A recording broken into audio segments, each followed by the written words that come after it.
I'm really happy to tell you about our latest report, A Time to Embrace: Why the Sexual and Reproductive Justice Movement Needs Religion.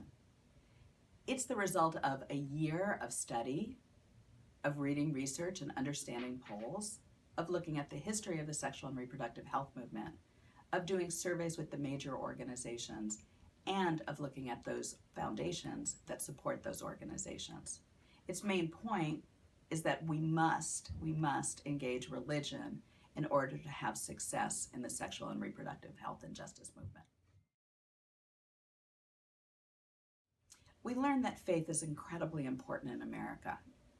Almost 8 in 10 Americans claim a religious affiliation, and more than half of America goes to church or synagogue or mosque at least once a month or more. We learned that people of faith are incredibly supportive of sexual rights. Vast numbers of people of faith support sexuality education, support the availability of birth control, support LGBT issues, and yes, a majority of people of all faiths, except evangelical white Christians, support legal abortion. We also learned that most of the secular organizations are doing very little to engage faith, despite a rich history of engaging faith leaders in the past. It's time for them to do more. One of the most important findings of the report was highlighting what we now call the morality-legality divide. Despite the fact that a majority of Americans, between 50% and 70%, depending on the poll, support legal abortion in some or all cases, we also discovered that polls indicate that a majority of Americans do not think abortion is morally acceptable. In some polls, only 15% of Americans thought abortion was morally acceptable, and in the poll with the highest numbers, 40% did.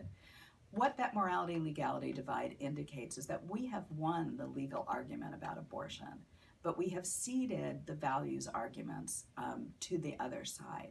And the morality-legality divide is not about anti-abortion extremists. It's about people in the middle who support legal abortion, but are still very uncomfortable about it.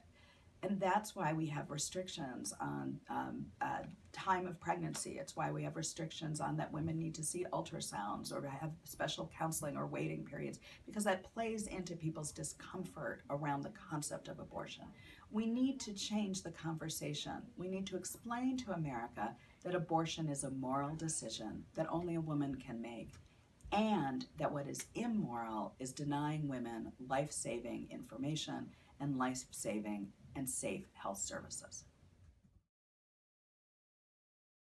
We're hoping that the report starts a dialogue in the sexual and reproductive health rights and justice movements about what role can religion play? What do the organizations need to do to actively engage people of faith and religious leaders in their work?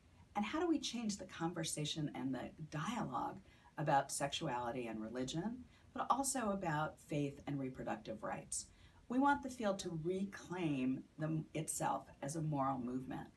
We want people to add values and ethics language in addition to their rights language, because the work is grounded in morals. The work is grounded in our faith, and it is grounded in our belief in what's right and just for women.